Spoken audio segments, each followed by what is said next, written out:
Look at her. Stop it!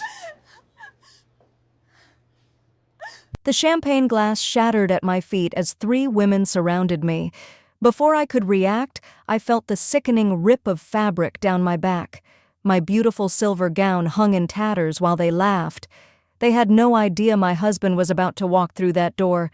If you've ever been humiliated in public or dreamed of the perfect comeback, you need to hear what happened next. Make sure you're subscribed and hit that notification bell because this story takes a turn nobody saw coming. Now let me take you back to where it all began. My name is Alexandra, and 2 years ago I married the love of my life. But here's the thing. Nobody knew about it. Well, almost nobody. My husband, Xavier, is what people call a billionaire. He owns half the commercial real estate in this city, has investments in tech companies you use every day, and his name opens doors that most people don't even know exist. But me? I'm just Alexandra. I work part-time at a community center teaching kids art. I drive a modest sedan, and I buy my coffee from the same corner shop I've been going to for 5 years. When Xavier proposed, he asked me what kind of life I wanted. Did I want the spotlight, the fancy parties, the designer everything? I told him the truth. I wanted us, just us, without all the noise. He smiled that gorgeous smile of his and said that's exactly what he wanted too. So we got married quietly, just close family and a few friends, and we've kept it that way ever since. I don't wear flashy jewelry. I don't drop his name. I just live my life, and he lives his, and when we come home to each other, none of the rest of it matters. But our 2nd anniversary was coming up, and Xavier insisted on doing something special. He'd been so busy with a major acquisition that we'd barely seen each other for weeks. So when he texted me the address of this upscale lounge downtown and told me to wear something beautiful, I was excited. I went shopping, something I rarely do, and found this stunning silver gown. It wasn't designer, but it fit perfectly, and when I looked in the mirror, I felt beautiful. That's all that mattered to me. The night of our anniversary, I got ready alone in our penthouse. Xavier had texted saying he was running about 30 minutes late, some last-minute business thing he couldn't avoid. He told me to go ahead, that he'd meet me there, and that I'd love the surprise he had planned. I grabbed my simple clutch, took one last look in the mirror, and headed out. When I arrived at the lounge, my heart was beating fast. The place was gorgeous, all ambient lighting, marble surfaces, and floor-to-ceiling windows overlooking the city. I gave my name at the door, and the hostess smiled and directed me to the bar area. I walked in, feeling a little nervous. I'm not used to places like this. Give me a community center with paint-stained floors any day. I found a seat at the bar and ordered a glass of water. The bartender, a young guy with kind eyes, nodded and got it for me. I checked my phone. Xavier had texted, "Running just a bit late, my love. Order whatever you want. Can't wait to see you." I smiled and put my phone down, taking in the atmosphere. That's when I noticed them. 3 women sitting in a curved booth near the windows. The first one wore a white dress that probably cost more than my car payment. Her hair was styled perfectly, and diamonds glittered at her throat and wrists. The second wore black, sleek, expensive, the kind of outfit that screamed money. And the third wore brown, earth tones that somehow still managed to look like they came from a boutique where they don't put price tags on anything. They were looking at me, not just glancing, staring. And then they started whispering to each other, their eyes still on me, and they laughed. Not a friendly laugh. The kind that makes your stomach tighten. I tried to ignore it. I sipped my water and checked my phone again, anything to avoid their gaze. But I could feel it, that crawling sensation when you know people are talking about you. Then the one in white stood up. She walked toward the bar, her heels clicking on the marble floor. She didn't sit far from me, just 2 seats away, and ordered a martini. Then she turned to me, her smile sharp. "I love your dress," she said, but her tone said the opposite. "Where'd you get it? Target?" I felt my cheeks flush, but I kept my voice steady. "Thank you. It's just something I picked up." She laughed, loud enough for her friends to hear. "Oh, honey, we can tell."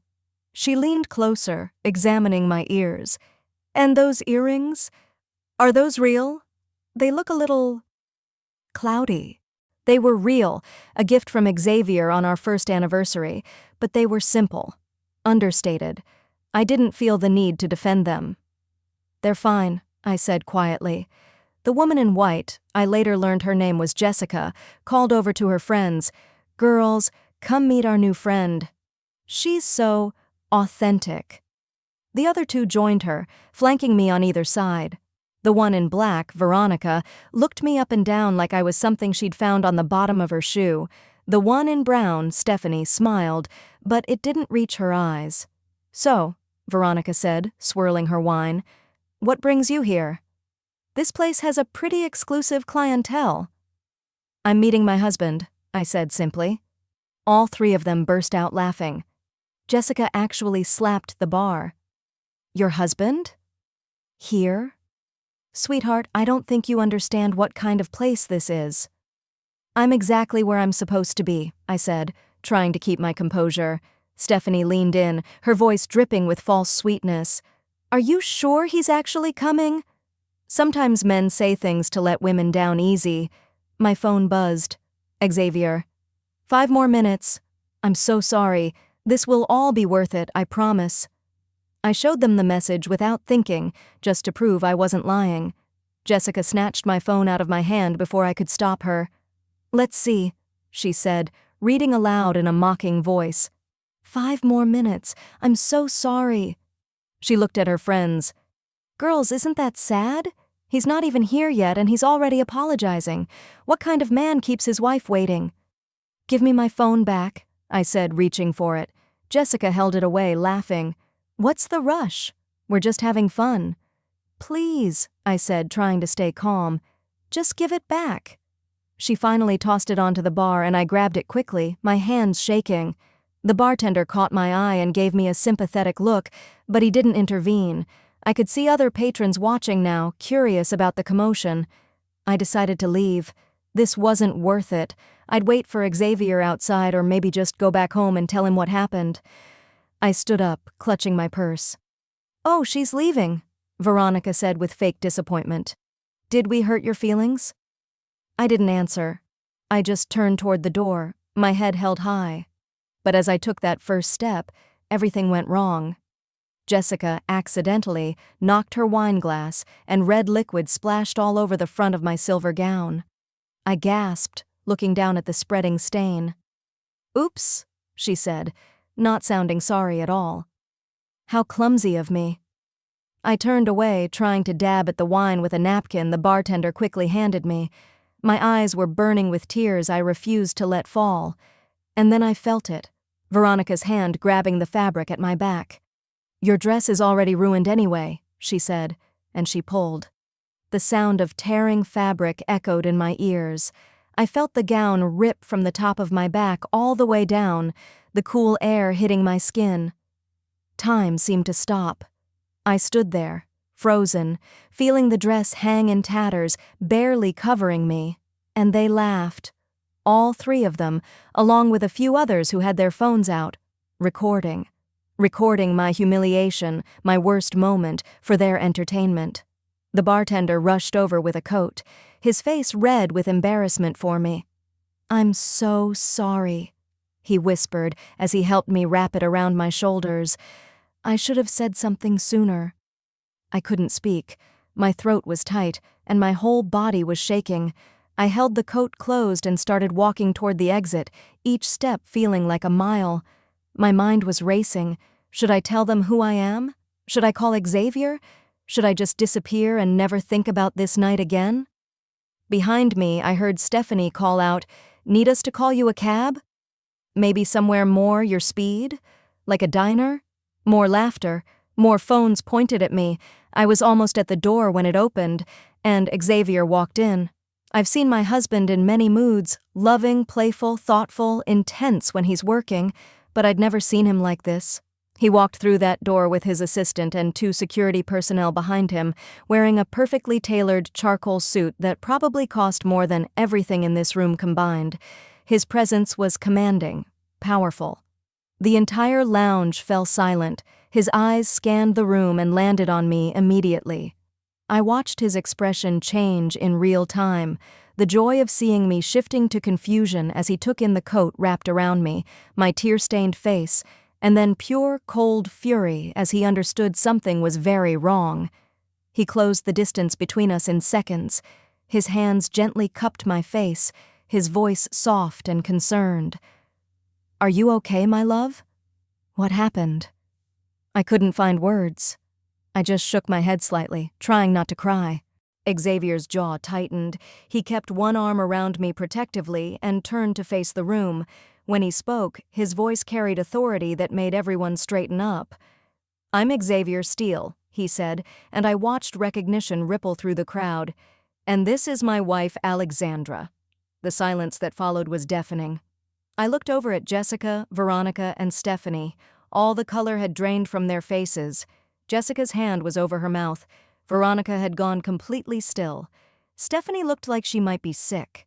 Xavier's voice cut through the silence like ice. "Someone want to tell me what happened to my wife?" Nobody spoke at first. Then the bartender, bless him, stepped forward. His voice shook, but he told the truth.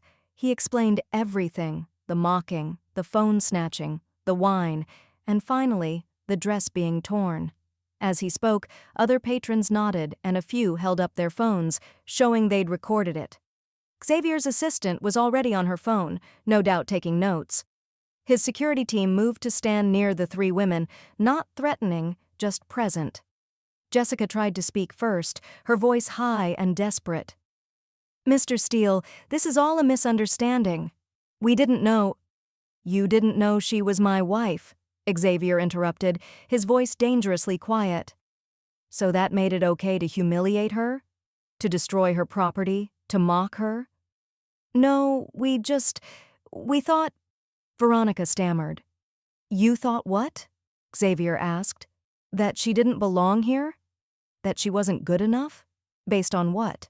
Her dress? Her jewelry? The fact that she wasn't flaunting wealth like it's a personality trait?" Stephanie started crying. "We're so sorry. We made a terrible mistake."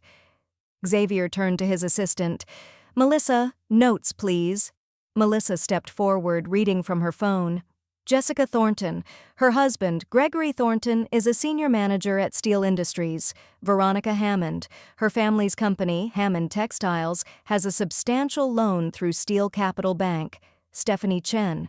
Recently applied for membership at the Riverside Club, board of directors chaired by Mr. Steele." The three women looked like they might faint. Xavier continued, his voice still calm but with an edge that could cut glass. "Here's what's going to happen. Jessica, your husband's position will be under immediate review. Veronica, your family's loan terms will be reassessed by our team. Stephanie, your club application is denied, permanently." "Please," Jessica begged, stepping forward. "Please, Mr. Steele. Gregory has worked for you for 8 years. We have 3 kids. I made a horrible mistake, but please don't punish him for what I did. You should have thought about your family before you decided to torment a stranger for your amusement," Xavier said coldly. Veronica was openly sobbing now. "Our company will go under if you call that loan. My father, he's not well. The stress could—" "Then perhaps you should have considered consequences before your actions," Xavier replied. I watched all of this unfold, still wrapped in the coat, still processing everything. Part of me felt vindicated. These women had been cruel, and they were facing consequences. But another part of me, the part that teaches kids about kindness and second chances, felt uncomfortable. I touched Xavier's arm gently. He immediately turned to me, his expression softening. "What is it, love?" "Can I say something?" I asked quietly. He nodded and stepped back slightly, giving me space but staying close. I looked at the 3 women, who were all watching me with desperate, tear-filled eyes. "What you did tonight was cruel," I said, my voice steady despite how I felt. "You judged me without knowing anything about me. You mocked me, humiliated me, and destroyed something that was special to me. You did it for entertainment, and you recorded it to share with others. That says a lot about who you are as people." Jessica started to speak, but I held up my hand. "I'm not finished," I continued. "I want you to understand something. Even if Xavier hadn't walked through that door tonight, even if I had been exactly who you thought I was, someone without money, without connections, without power, that still wouldn't have made your behavior okay. Kindness isn't about what someone can do for you or to you. It's about basic human decency, and tonight you failed at that spectacularly. All three of them were crying now, heads bowed. "I accept your apologies," I said, and all three heads snapped up in surprise. "Not because you've earned forgiveness, but because holding on to anger would hurt me more than it would hurt you. But accepting an apology doesn't erase consequences. You need to learn that actions have weight, that words have power, and that cruelty always, always comes back around." I turned to Xavier. "I'd like to go now."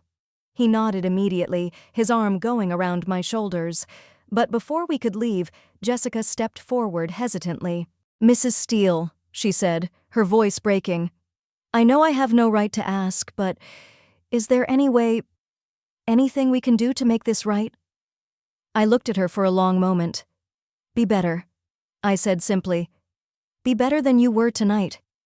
Teach your children to be better. That's all any of us can do." Xavier guided me toward the door, but as we passed the bar, he paused. He spoke to the bartender in a low voice, but I heard him. "Thank you for trying to help my wife. Your kindness won't be forgotten." Then, louder, addressing the room, "This establishment is closed for the evening. Everyone out. Now." People scrambled to leave, giving us a wide berth. The three women hurried out, their heads down, their fancy dresses and expensive jewelry meaningless now. When we were alone except for his team, Xavier finally let his composure crack. He pulled me into a tight embrace, his hand cradling the back of my head. "I'm so sorry," he whispered into my hair. "I should have been here. I should have protected you." "You couldn't have known," I said, my voice muffled against his chest. "I should have been here," he repeated firmly. Then he pulled back, cupping my face in his hands. "Are you really okay?" "I am now," I said, and I meant it. He smiled slightly. "You know, I had this whole surprise planned." I'd rented out the private room upstairs. Our closest friends were supposed to arrive in about 10 minutes. There was going to be dinner, dancing, a slideshow of our 2 years together. I even had that photographer you love ready to capture everything. I laughed despite everything. "You always were terrible at keeping things simple," says the woman who asked for a quiet life and then made me fall so deeply in love that simple feels inadequate, he replied, kissing my forehead. He pulled out his phone. "Melissa, change of plans. Have everyone meet us at the house instead. And call Francesca. Tell her we need a dress delivered to the penthouse immediately. Alexandra's size, something beautiful. Tell her to go to my private account and spare no expense." Within minutes, we were in Xavier's car, heading home. His hand never left mine. "You handled that with so much grace," he said as we drove through the city lights. "I wanted to destroy them." "I know," I said. "I could see it in your eyes. But destroying people doesn't make anything better. Maybe they'll learn. Maybe they won't. But either way, I don't want to carry their ugliness with me." He brought my hand to his lips and kissed it. How did I get so lucky? "You bought me coffee every morning for 3 months before you finally asked me out," I reminded him, smiling. "That was pretty solid strategy." He laughed, and the sound filled the car with warmth. When we got home, there was already a garment bag waiting, along with a note from Francesca saying she'd included 3 options. I chose a gorgeous rose gold dress that fit like it was made for me. By the time our friends arrived, I'd changed, fixed my makeup, and was ready to celebrate. The evening was perfect. Xavier had arranged everything at our home: catering, music, flowers, everything. Our friends, the people who truly mattered, surrounded us with love and laughter. Nobody asked about the torn silver dress I'd arrived in. They just celebrated us. Late in the evening, when most guests had left and only our closest circle remained, Xavier pulled me onto our balcony. The city sparkled below us, and the music from inside was a soft backdrop.